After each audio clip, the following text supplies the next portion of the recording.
Boa. Estão me ouvindo? Bom, sim, Sim, professor. Tá. Então vamos lá. Sim, A professor. ideia. Oi. Oi, Vitória. Não, era só pra falar que eu tava te ouvindo. Aham. Tá tudo bem?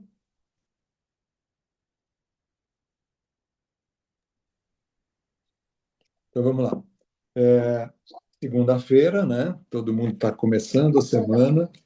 E é normal, segunda-feira à noite, a gente já está com aquela carinha assim de que tomara que termine a semana. A ideia é conversar um pouquinho sobre seleção de limas mecanizadas para o tratamento endodôntico, né? A ideia é que a gente possa buscar informações, e eu criei aqui uma sistemática aqui de dicas especiais e vou trabalhar especialmente com as dicas, né? Essas dicas especiais, elas vão fazer parte de um documento, depois eu distribuo esse documento, coloco esse documento à disposição de vocês, para que a gente possa estudar um pouquinho mais. É claro que em uma hora a gente não consegue esgotar esse assunto, por isso, mais uma vez, eu digo que é importante que a gente tenha sempre o acesso a essa literatura que está disponível lá no Google Classroom. Cada um daqueles livros tem informações extremamente importantes sobre isso que eu vou falar agora. E eu faço aqui um condensado sobre essas informações, tá bom? Vou parar um pouquinho no meio, fazer algum questionamento, tentar ver se a gente consegue interagir. Quem tiver alguma dúvida, por favor, pode abrir aí a palavra e a gente pode conversar sem muito problema, tá bom? Vamos começar?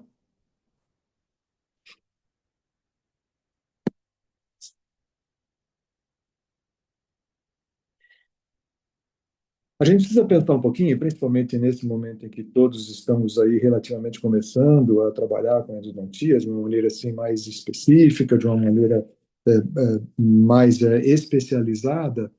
É importante que a gente diga que é muito comum no início a gente tentar descobrir fórmulas mágicas e tentar de alguma forma decorar essas sequências pré-estabelecidas, né? Essas sequências pré-estabelecidas, na maioria das vezes, elas são inclusive oferecidas pelo fabricante.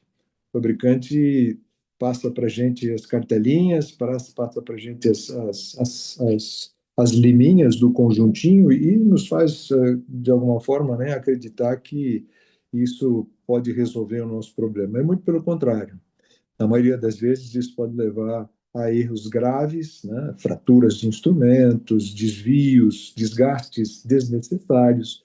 Tudo isso é um problema para quem quer, de alguma forma, fidelizar o seu paciente. A gente, com certeza, vai errar uma vez ou outra, né?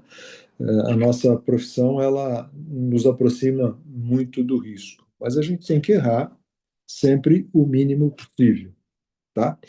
É importante que a gente entenda que o objetivo de hoje, para falar dessas dicas, é que a gente possa, de alguma forma, desenvolver um raciocínio clínico que ele não está baseado naquilo que seriam as marcas comerciais, mas a análise rigorosa com as variáveis que o paciente apresenta para a gente. Quando eu me refiro ao paciente, eu me refiro especialmente à idade do dente, à anatomia, às características do próprio metal que vai ser utilizado, né? Mas sempre com base naquilo que é uma mudança bem drástica nesses últimos 2 anos, que é envolvendo aquilo que a gente chama de shaping and cleaning. A ideia é que a gente, na medida em que vai desenvolvendo um preparo do canal, vai limpando essa estrutura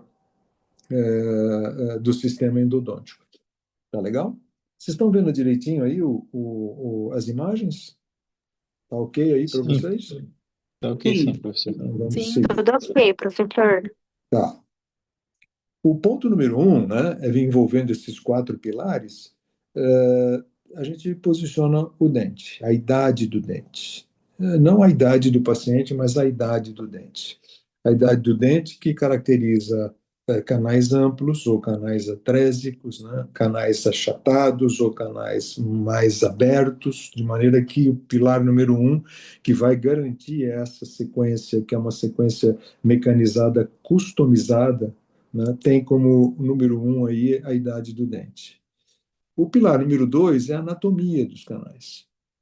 tá? Eu preciso visualizar a anatomia para identificar que tipo de instrumento eu vou selecionar. O pilar número 3 é a doença.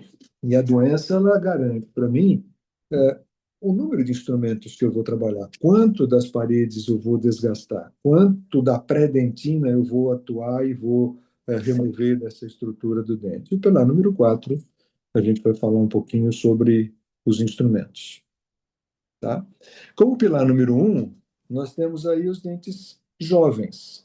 Quando eu digo dente jovem, eu ainda não estou falando aqui em riso incompleto. Posso até colocar riso incompleta, mas dente jovem garantindo canais amplos e paredes espessas.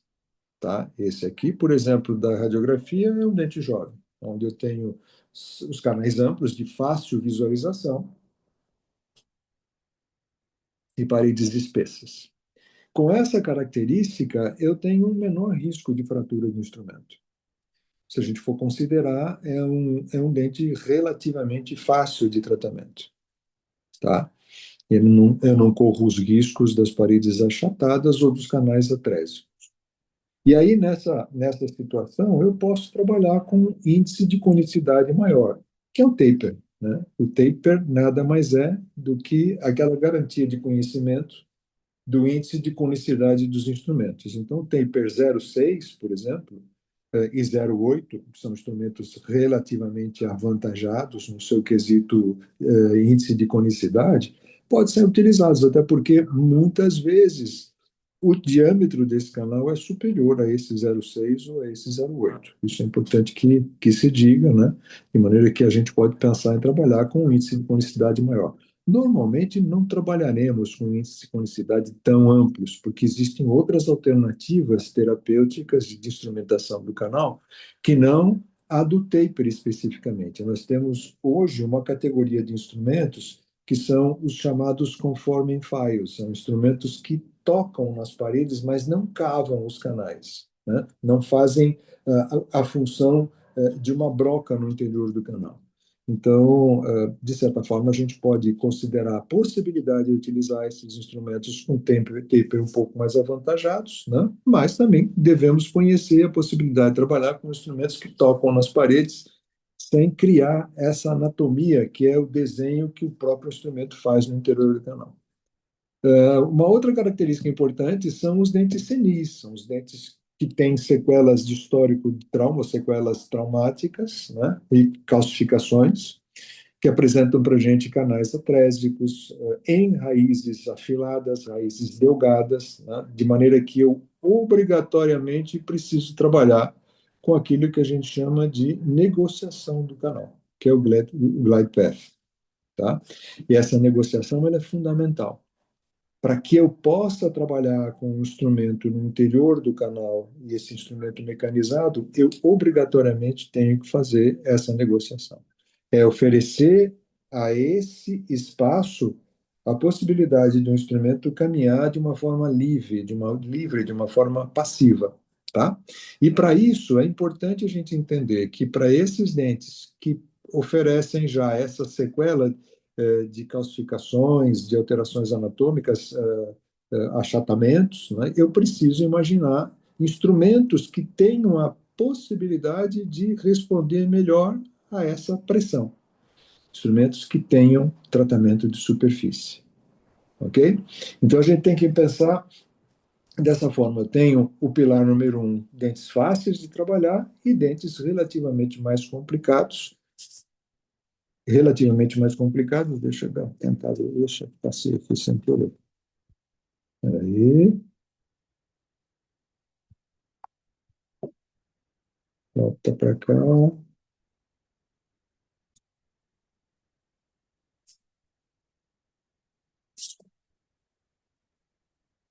Tá? Dentes que podem, de alguma forma, oferecer esse grau de complicação.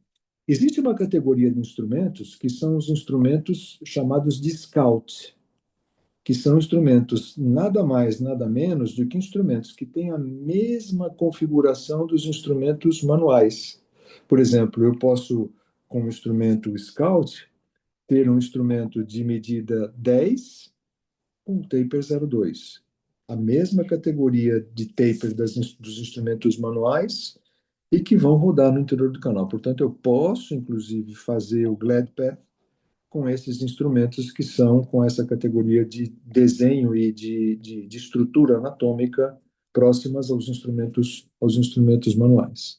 Tá? A gente vai repetir esses assuntos de maneira a ficar mais claro. Então, eu tenho instrumentos para utilizar em canais de dentes jovens e em canais de dentes mais calcificados ou sequelados. É importante que a gente entenda também, porque quando eu falo canais calcificados, eu não me refiro à calcificação uh, anatomicamente completa ou plena, né? O que eu quero dizer com isso? Muitas vezes esses canais calcificados ele tem determinadas áreas que são incoerentes a essa calcificação, de maneira que o instrumento ele fica sofrendo mais em determinados pontos, por isso a possibilidade de fratura. Às vezes a fratura ela acontece mesmo com o instrumento entrando de uma forma mais simples no canal, mas ele fica pressionado em determinadas áreas, até porque essa calcificação não vai acontecendo de uma maneira uniforme, né? As paredes calcificadas de uma maneira uniforme, elas são calcificadas de maneira heterogênea. Tá? Canais retos, canais amplos, configuram o pilar número 2 na anatomia desses canais. Então, eu preciso imaginar que canais retos e canais amplos, eu posso utilizar uma eficiência de corte como prioridade, tá? Eu não vou ter tanto problema e tanto risco e posso trabalhar com um taper, como eu já falei, um pouco maior. A única coisa que eu preciso me preocupar é com a fadiga torsional, que é exatamente isso. De repente ele se prende em determinado lugar e ele pode, torcendo ali, fraturar, ok? Eu tenho que ficar atento e aprender a lidar com esses instrumentos. Então, eu tenho a liberdade de trabalhar com esses instrumentos que têm um tratamento de superfície adequada, que é como essa característica da MUR, né? Que é uma característica de instrumentos que têm esse tratamento de superfície, a gente vai dizer mais adiante, mas ficar atento a qualquer tipo de torção que ele possa ter em função dessa anatomia que pode prendê-lo no interior do canal. Tá? Canais curvos e canais atrésicos, obrigatoriamente precisamos ficar atentos a essa fadiga cíclica, porque a curvatura e o atreziamento vai oferecer essa tensão e esse cansaço no instrumento ao longo de todo o tratamento. Então, muito cuidado. Isso acontece algumas vezes quando a gente, depois de um preparo, quer fazer a última passada do instrumento, e exatamente essa última passada do instrumento é que, de alguma forma, pode se aproximar a essa fadiga cíclica. O instrumento cansou de trabalhar. Por isso que muitas vezes o fabricante ele não autoriza, aliás, muitas vezes não, na maioria delas, né?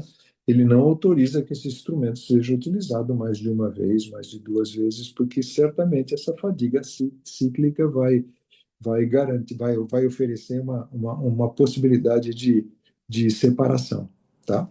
Nesses canais curvos e atrésicos, a grande vantagem de segurança se dá pela reciprocação. Então, se eu tenho um canal curvo e um canal atrésico, a segurança maior vem com a utilização de instrumentos que reciprocam no interior do canal. Lembra, não? Reciprocação é um instrumento que não gira 360 graus, ele gira 150, 30, ou 180, 50, tá?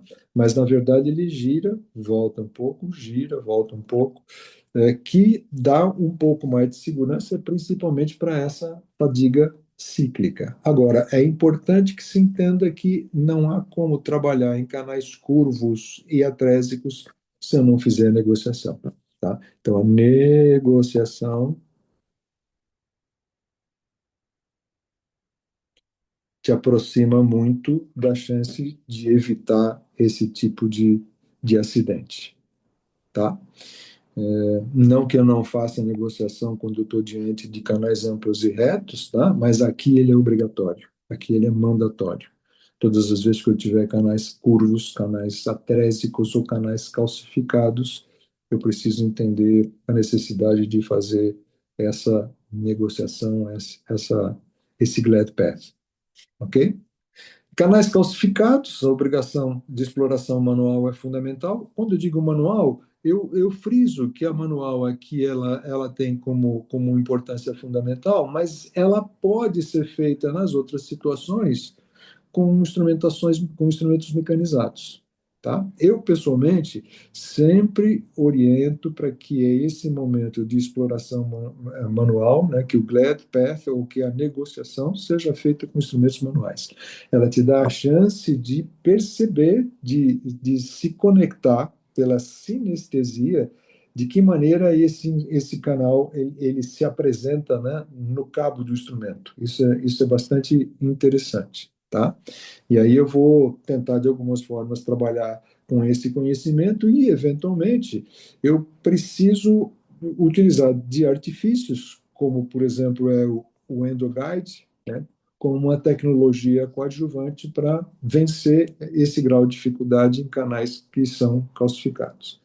Então, já fizemos o pilar número 1, o pilar número 2, e aqui o pilar número 3, que mostra para a gente que nós temos três situações aqui relativamente interligadas, mas com a sua característica, a sua interdependência. Eu tenho dentes com polpa viva, que vai exigir um desgaste conservador, sem uma necessidade de um desgaste de uma pré-dentina com, muita, com muita evidência, né? Um tratamento mais conservador, porque eu não tenho um envolvimento de biofilme, eu não tenho envolvimento de uma microbiota significativa nessa região, eu preciso, de alguma forma, configurar essa anatomia para receber um material obturador até o limite próximo do comprimento real de trabalho.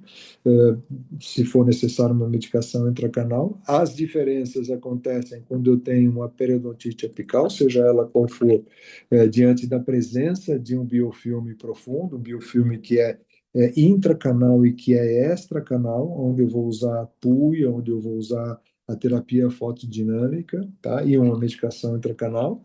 E no retratamento, onde a necessidade é da remoção desse material do interior do canal e a partir daí, fazer todo o protocolo de remoção eficiente, de desinfecção, de desobstrução de túbulos dentinários, de controle da permeabilidade dentinária, usando terapia fotodinâmica, usando a irrigação passiva ultrassônica, farta irrigação, terapia fotodinâmica, medicação intracanal. Então, são situações que envolvem três tipos aqui de doenças bem caracterizadas e que, de alguma forma, vão mostrar para a gente diferenças significativas no objetivo, né, no foco do tratamento especificamente. E as propriedades da lima, que é o item número 4.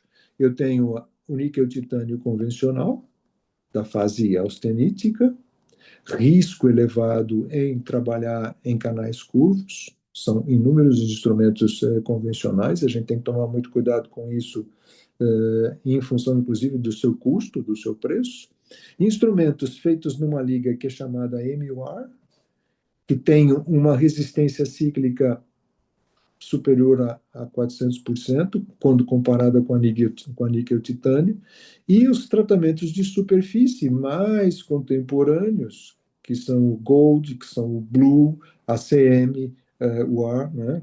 Alguns instrumentos nacionais têm esse tipo de tratamento de superfície, e o MaxWAR, que são instrumentos que te oferecem de 300 a 800% de resistência cíclica em comparação com os instrumentos de níquel-titânio. Então, eu tenho aqui nessas três situações, né, obrigatoriamente a necessidade de trabalhar quando em canais atrésicos ou em canais severamente curvos.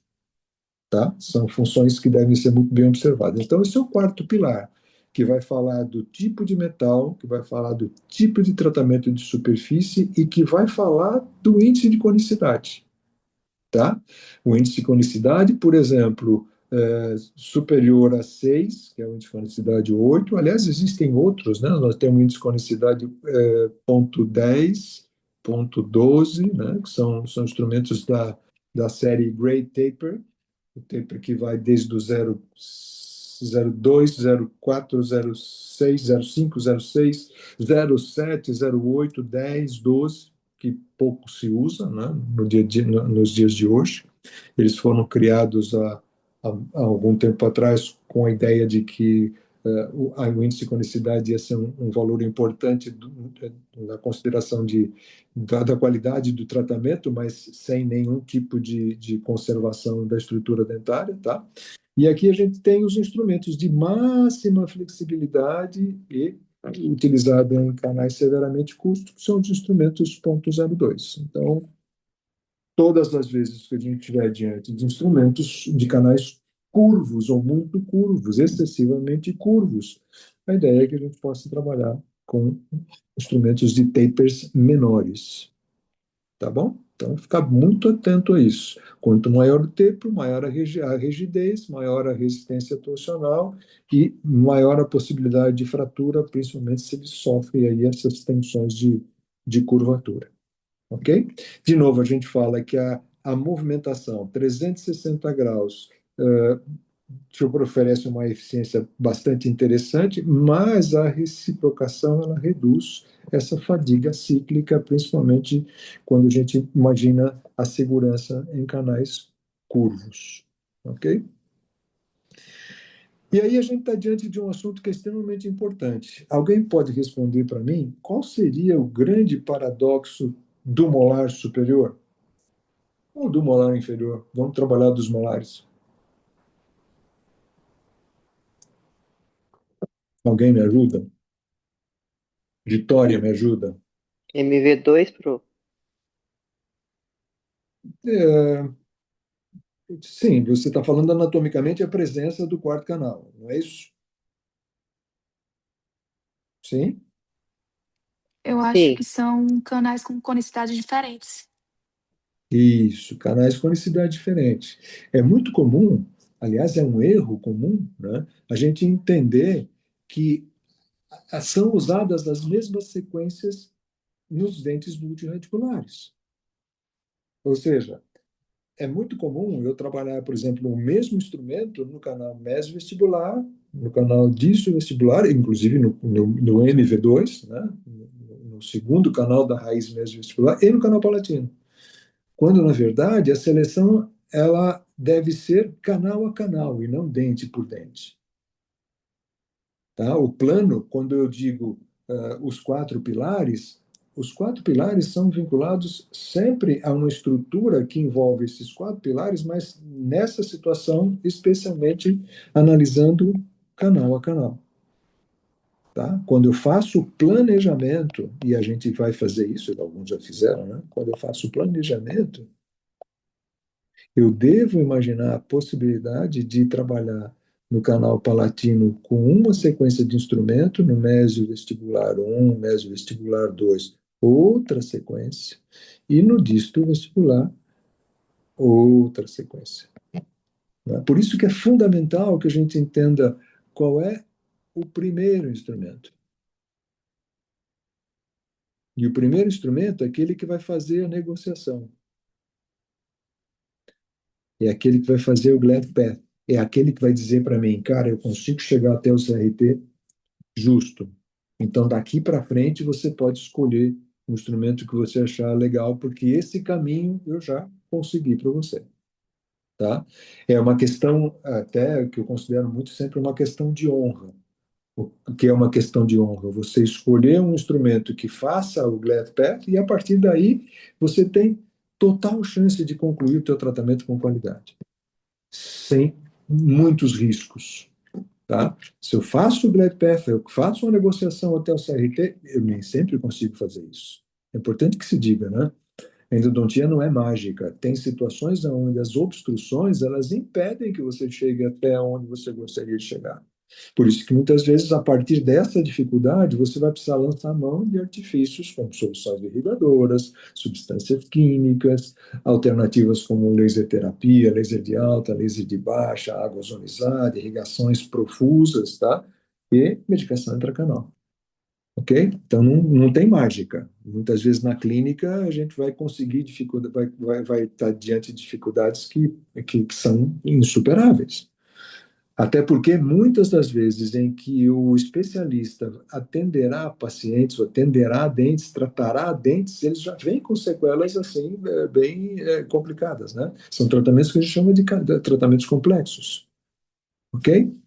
Então, são situações que precisam ser muito bem observadas. Eu deixei aqui esse quadro, que é um quadro que a gente deve conviver com ele, mas é exatamente esse o grande paradoxo do tratamento de dentes, né? Do tratamento de canais de dentes especialmente dentes multirradiculares, ok? Aqui ele repete a mesma coisa, mas a ideia, de novo, é forçar o foco, né?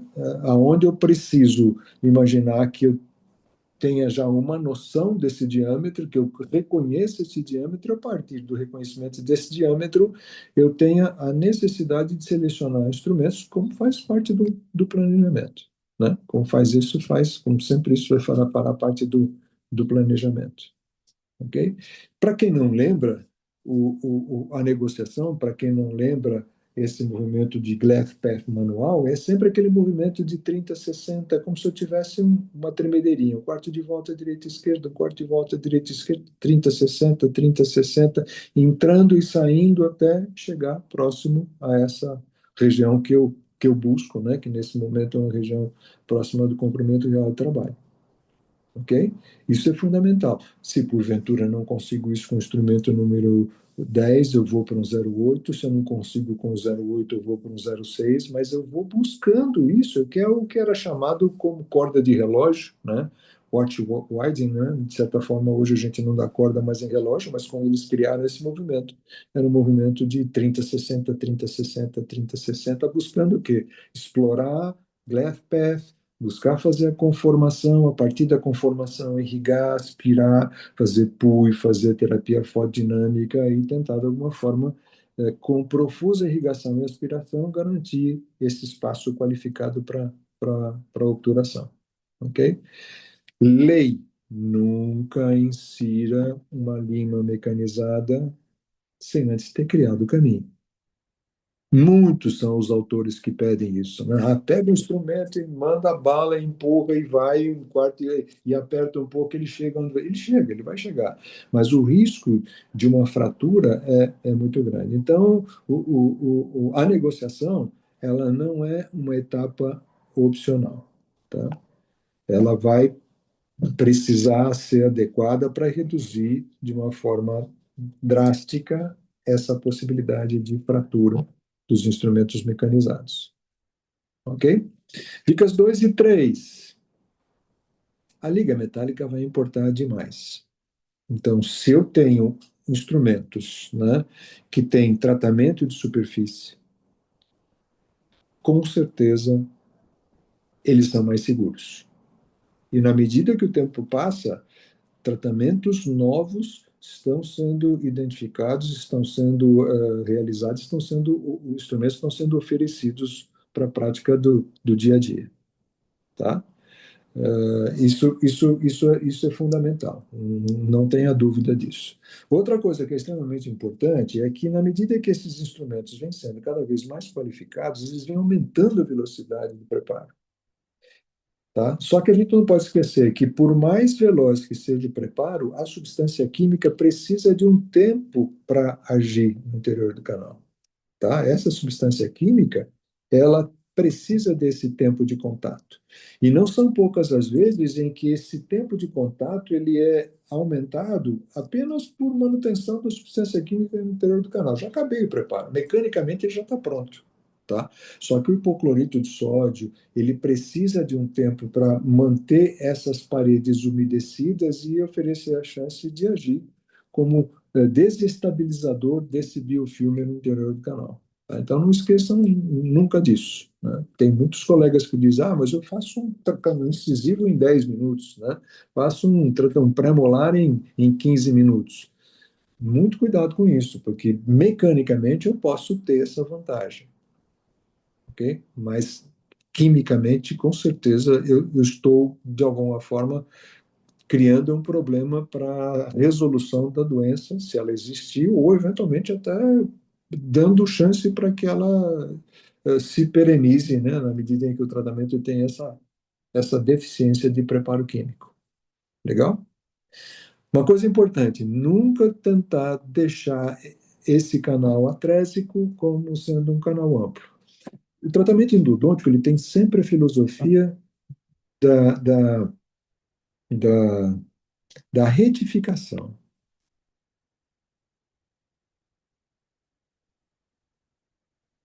E a retificação, ela não é deixar o canal reto, mas é deixar o canal com paredes limpas e relativamente, ou minimamente mais amplas do que ele é, mas nunca deixá-lo como se fosse um dente normal. Não desgastá-lo, né? O objetivo é manter a forma original. O canal anatômico, vocês lembram disso, né? Eu tenho uma raiz, eu tenho um canal anatômico e eu tenho um canal cirúrgico, que de certa forma vai manter esse canal anatômico no seu interior, tá?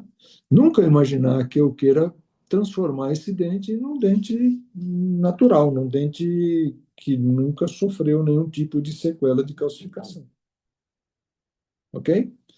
A partir daí, mantendo essa forma original, mantendo esse forame na posição original, não produzindo um transporte apical, ou não produzindo um degrau, ou mesmo uma perfuração, produzindo um efeito e um conceito de minimamente invasiva, eu vou usar da tecnologia para encontrar o MV2, uma radiografia digital, uma tomografia como agente fundamental para localização, avaliação e identificação, inclusive do próprio achatamento, né? Do próprio achatamento. Existem situações que a tomografia te oferece a máxima visualização nesses cortes axiais, onde eu tenho a raiz e eu tenho a visualização do canal, né? Onde eu tenho uma raiz mesial, que eu observo o achatamento, um canal mesovestibular 1, um canal mesovestibular 2 e uma raiz onde eu observo o canal palatino, né? Então, isso me dá a chance de visualizar e identificar o planejamento ideal para cumprir esse tratamento com irrigação, com aspiração, com terapia fotodinâmica, na ideia de produzir o sucesso clínico, tá? E os limites, que são fundamentais, né? Nem todo canal, já comentei isso, nem todo canal consegue ser explorado até a região do ápice. Alguns não são negociáveis. E aí eu preciso imaginar, né, que eu tenho que utilizar dos artifícios químicos e tecnológicos e mais a medicação intracanal. E a medicação intracanal, isso é extremamente importante, né? Não é uma medicação que apenas utiliza sua ação antimicrobiana, é um curativo oclusivo. É quase uma obturação temporária. De maneira que quando eu preencho o canal, eu preencho no intuito de mantê-lo ocluído, né? A medicação ela vai fechar esse espaço, evitar que espaços vazios possam se transformar em áreas, né? Em áreas de crescimento microbiano, né? Em áreas de tubo de ensaios, né? De meio de cultura. De repente eu tenho área aberta aqui e medicado da região do terço médio, terço apical, médio para cervical. Então, muito cuidado com isso, fiquem atentos a isso. Por isso que todas as vezes em que vocês forem fazer a medicação intracanal, é uma sugestão inteligentíssima que seja feita uma radiografia para visualizar essa característica do preenchimento. Não preencheu? Volta a comprimir, volta a colocar, entra com instrumento manual na tentativa de, com movimentos anti-horários, possa empurrar essa medicação para a região mais próxima do terço apical. Tá legal? Então, essa é uma tabela resumida daquilo que a gente conversou até agora, daquilo que seria, por exemplo, dentes jovens, dentes senis, instrumentação anatomia reta, instrumentação anatomia curva, situações onde eu tenho polpa viva e polpa morta e retratamento. Tá? Então, acabou. Parte do princípio que a gente não tem uma lima universal, vamos precisar saber da idade do dente, da anatomia, da doença e das propriedades da lima. Então, é uma técnica sempre customizada. Talvez essa seja uma informação extremamente importante para evitar que os vendedores, né, que o comércio nos ofereça aí a tal regrinha a tal sequencinha, que é sempre assim, né? Ele sempre vem com uma sequencinha. Essa sequencinha, hoje ainda tem alguma coisa que melhorou um pouquinho, né? Do tipo, olha, essa sequencinha aqui para dentes normais, essa sequencinha aqui é para dentes atrésicos, essa sequencinha aqui é para dentes mais curvos, isso já existe. Mas elas continuam sendo sequencinhas, tá? Continuam sendo sequencinhas. Perguntas?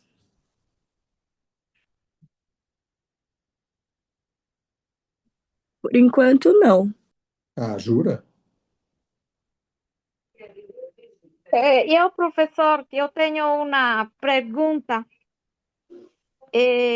sobre o hidróxido de cálcio que o senhor falou para deixar de material de espera. A gente tem que usar líquido, pó. Pode me Sandra, tirar dessa dúvida? É a Sandra, boliviana. a gente vai conversar sobre isso com bastante força, né? Vai ser uma discussão bem robusta, mas a medicação intracanal que a gente usa hoje tem um efeito assim da nossa ansiedade contemporânea, tá? Durante muito tempo se utilizou pó líquido, se compunha a pasta dentro da condição física que a gente gostaria que fosse, né, e fazia o preenchimento. Hoje nós temos medicações que já são prontas para uso. Por exemplo, a gente tem aí o Ultracal, que é uma medicação que inclusive a gente vai utilizar no nosso dia a dia, e tem o Biocetemp, que é uma outra medicação, uma de hidroxicálcio, outra de biocerâmico, ambas são prontas para uso, onde a gente tem condição de preencher o canal com uma seringuinha, tá? Existem vantagens e desvantagens. A vantagem é que eu consigo levar essa medicação para os canais mais atresiados. A desvantagem é que, como ela consegue passar por uma seringuinha, por uma agulha muito fininha, a quantidade de veículo que essa medicação tem, ela é maior do que a quantidade do hidróxido de cálcio ou da medicação que a gente gostaria de utilizar. Então, é sempre uma lâmina, né? Uma lâmina de navalha. Eu estou de um lado que eu avalio os benefícios, as vantagens, e do outro lado que eu avalio as desvantagens. Tá legal? Mas a gente vai conversar sobre isso com muita característica. Não se preocupe com isso, não. De toda forma, como é que a gente vai fazer a medicação intracanal? Utilizando essas medicações prontas para uso. São algumas exceções e raras exceções em que essa medicação ela vai ser feita com hidróxido de cálcio PA, com hidróxido de cálcio pó, e utilizando, por exemplo, anestésico ou líquido para poder fazer a pasta. Quando os canais forem muito amplos ou quando a gente precisar fazer uma medicação em canais com risorgênese incompleta, coisa que hoje é difícil de acontecer, mas a gente vai ter a oportunidade de discutir isso. Tá legal? Ah, tá, obrigada. Muito obrigada. Então, É a minha dúvida. tá bom, a gente vai falar depois.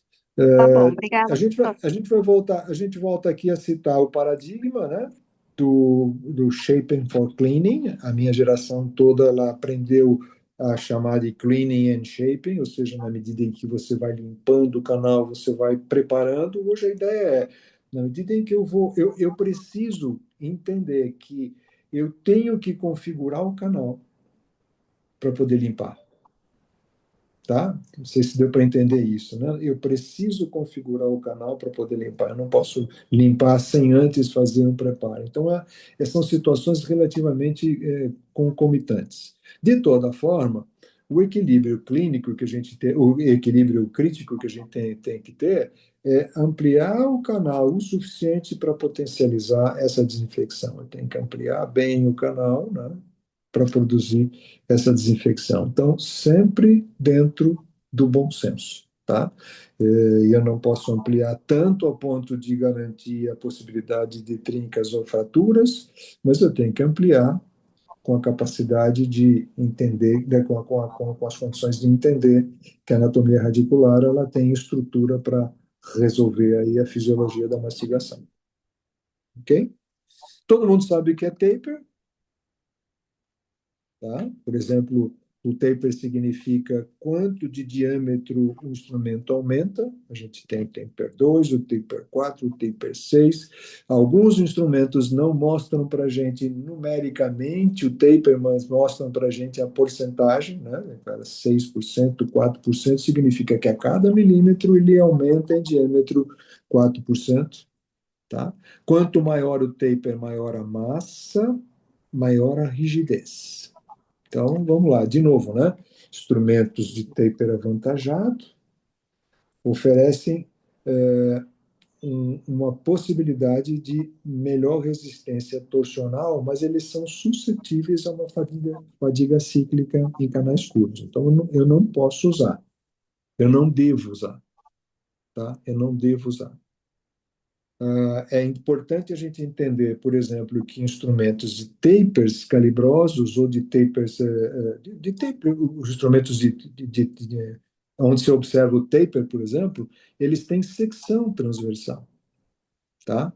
A secção transversal é que quando eu corto na transversal o instrumento, eu observo qual é a secção que ele tem. Então, quanto maior for a massa do instrumento, se quadrangular, se retangular ou se triangular, né? Quanto maior a massa, maior risco de mais suscetível à fadiga cíclica. Quanto menor a massa menor. Tá? São situações que devem ser muito observadas. Tá? E aí, voltando àquilo que a gente comentou, a fadiga torsional, né? Ocorre quando a ponta do instrumento vai ficar preso. Lembra que eu falei, né? Eu tenho um canal calcificado,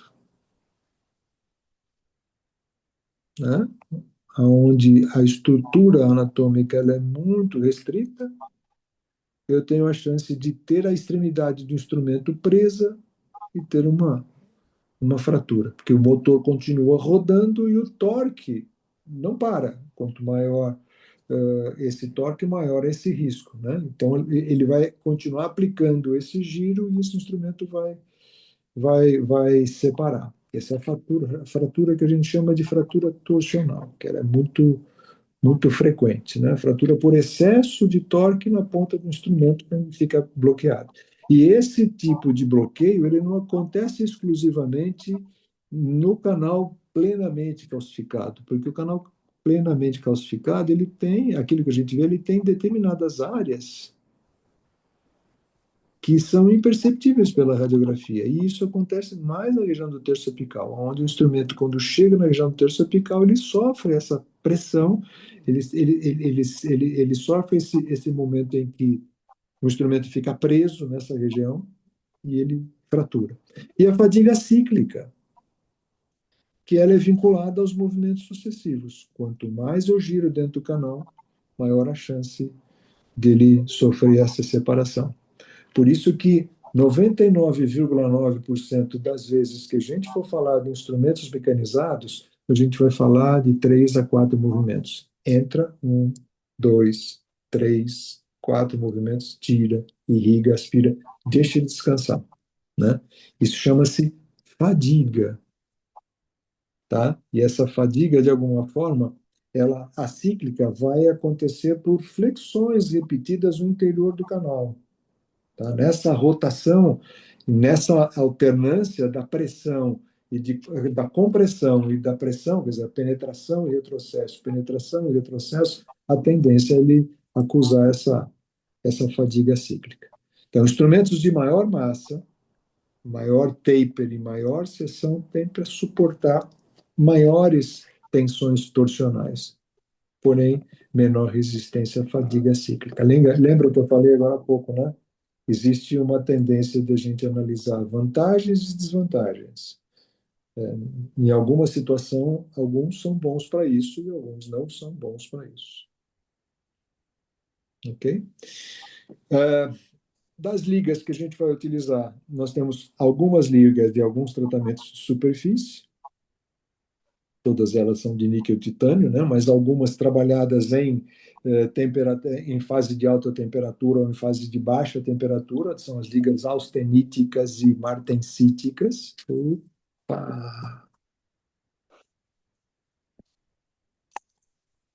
Meu dedinho encostou aqui sem querer.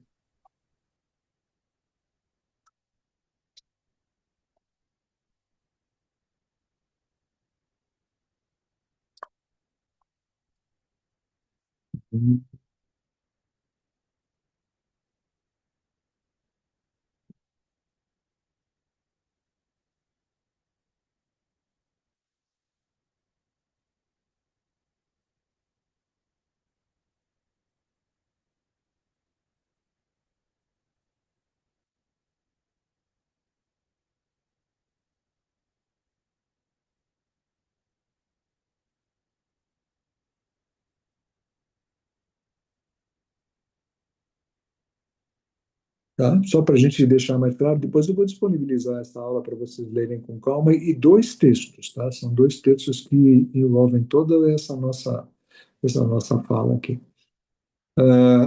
Uma liga que é bastante conhecida, que é a MWAR, tá?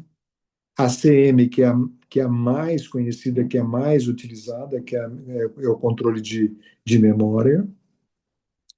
Ela reduz essa memória imediata, tem super flexibilidade, tá? Mas todas elas, ou nenhuma delas, vai substituir o GladePath. Qualquer uma dessas ligas, ela vai exigir que sejam feitas no preparo mecanizado todo o processo inicial de negociação do canal. Ok? Algumas delas vocês vão ver que elas têm cores, que é a blue, que é a gold, alguma tem a camada superficial azulada, tá? Então todas elas são técnicas de engenharia na tentativa de melhorar essa superfície, envolvendo corte e envolvendo a garantia de maior flexibilidade.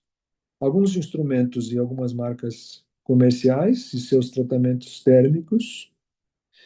Então, esses tratamentos térmicos, eles garantem de 300 a 800, de 300 a 800% de maior flexibilidade do que a liga de níquel-titânio que idealizou todo esse processo da instrumentação mecanizada. Então, tem a Reciproc, a Wave One, a ProTaper Next e a Vortex. A CM War, que é o controle de memória, HiFlex, ProDesign da Easy, a Vanguard, né? Eu coloquei a Easy porque a Easy tem alguns tipos de tratamento de superfície, mas ela está aqui na CM War. A Gold War, que tem a Wave Gold, a ProTaper Gold e a Edge. A Edge é uma empresa americana que, de alguma forma, ela replica todos os instrumentos que perderam, que tiveram, perderam não, mas a palavra correta é que cujas patentes abriram, tá? Durante muito tempo, as patentes eram ajustadas por um determinado período, e a partir do momento em que essa patente se abre, qualquer outro fabricante pode trabalhar com essa patente. A Edge é uma das empresas que faz o que eu chamaria de instrumentos genéricos, né? Com qualidade de instrumentos oficiais, mas são instrumentos que copiam o desenho dos outros instrumentos, por exemplo, da Reciproc, da Wave One, tá? E aí a Maxwell, que é uma das mais recentes, desenvolvida pela FKG, que tem lá os seus instrumentos XP Endo Shaper e a XP Endo Finisher. Tá? Nós vamos falar disso aí no próximo módulo para 8333. Tá legal? Então, esses são os instrumentos que a gente tem no dia a dia. Para a gente pensar, por exemplo, na secção transversal, lembra que eu falei, né? Secção transversal tem um valor importante porque faz parte do núcleo do instrumento. Então, essas são as imagens, essa tabela aqui guarda aqui a secção transversal e a tecnologia de tratamento de superfície desses instrumentos mais comercialmente utilizados. E os instrumentos da liga com o tratamento da Maxwell, que são os instrumentos da FKG, a XP Shaper e a XP Finish. Esses instrumentos são os instrumentos chamados de Conforming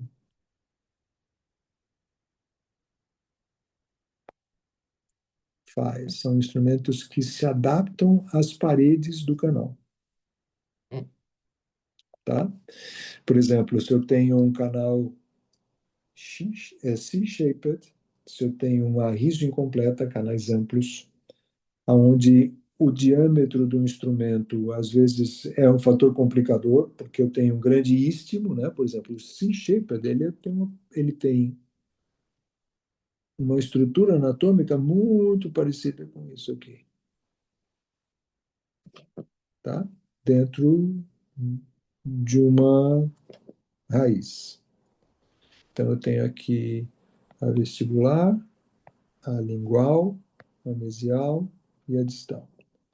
Eu não posso trabalhar com instrumento de secção transversal, circular, porque se eu fizer o uso desse instrumento ao longo de todo esse preparo, eu fragilizo essa parede, tá? Fragilizo de uma forma definitiva essa parede. Aqui eu cometi um erro, porque essa parede aqui, ela acompanha a raiz, tá? Ela acompanha a raiz. Esse achatamento é o achatamento que acompanha a raiz. Então, normalmente, eu devo utilizar, deixa eu fazer isso aqui certinho, né? Eu tenho aqui a raiz do C-shaper, por isso que, inclusive, ele radiograficamente, ele dá a impressão de uma raiz com dois canais, quando, na verdade, ele tem uma pressão, né, de formação nessa região. Então, eu não posso imaginar trabalhar com essa secção transversal circular. Eu tenho que trabalhar com instrumentos que vá tocando em todas as paredes, removendo a pradentina, sem que ele configure numa secção transversal como fosse, por exemplo, um taper 6, um taper 7, um taper 4, ou coisa parecida. Eu limpo a parede, mas eu não configuro. Ele é o chamado conforming file, porque ele mantém completamente a estrutura anatômica da raiz, mas traduzindo essa superfície já pronta para obturação, né? Condicionada, em condições para obturação. Ok? Aqui é a mesma configuração. Alguns instrumentos que são da família Dentsply Sirona, que tem o tratamento Gold, instrumentos da Reciproc da VDW, tratamento Blue, os tratamentos da FKG, que tem a Maxwell, e os instrumentos da BAST, que tem o CM, que é o controle de memória. Ok? Então, muito cuidado na seleção de instrumentos para canais atresiados e canais curvos, sempre imaginar instrumentos que tenham todo esse tratamento de superfície e fazendo sempre o planejamento canal por canal, tá? Outro dia eu fiz uma questão dessa, né? Você trata o canal mesmo vestibular da mesma forma que você trata um canal palatino? Se tiver fazendo isso, está muito próximo de um acidente, ok? Sempre analisar com muito cuidado e com relevância o aspecto geométrico desse instrumento, né, que vai dar um núcleo metálico, que de certa forma vai permitir um corte mais significativo, mas vai te aproximar muito da possibilidade de uma separação ou mesmo de um desvio em função da estrutura desse metal.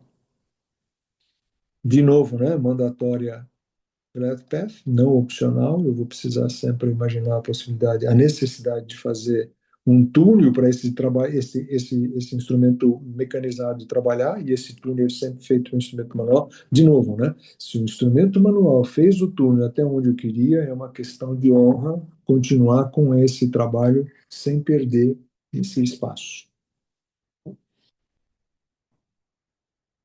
Perguntas?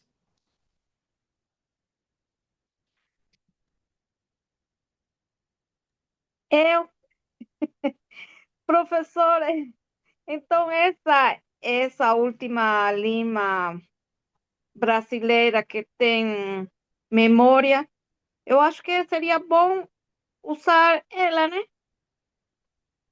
Ou a gente tem que ir testando a outra para chegar a uma conclusão.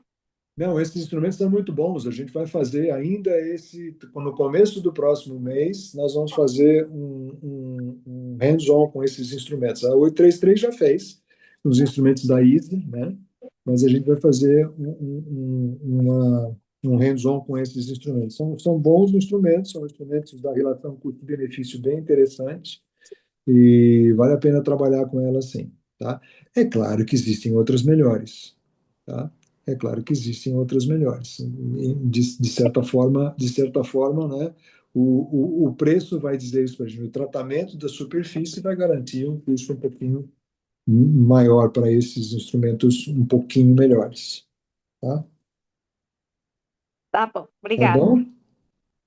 Gente, perguntas? Chegamos aqui no nosso tempo. Eu não quero me estender mais. Eu vou deixar aqui. Tem um pouquinho mais adiante, mas eu não quero me estender mais. Mas eu vou deixar com vocês esse material para que vocês tenham aí a chance de poder analisar, estudar e se aprimorar com essas informações, tá? Tem até uma sequencinha simples aqui, que é orientação para trabalhar em canais atrésicos e curvos, né? Sempre fazer o glide, sempre utilizar o glide com instrumento manual, como essa sugestão, e em seguida fazer um macro glide com instrumentos mecanizados, instrumentos reciprocantes, se for o caso de canais severamente curvos, tá? Buscar a conformação apical com instrumentos tratados nas suas superfícies, utilizar sempre o hipoclorito de sódio, PTC, farta irrigação, a cada instrumento fazer a substituição e a troca desse líquido do interior do canal. A instrumentação, ela corta a dentina, essa dentina cortada tem que ser removida do interior do canal, para isso a irrigação e a aspiração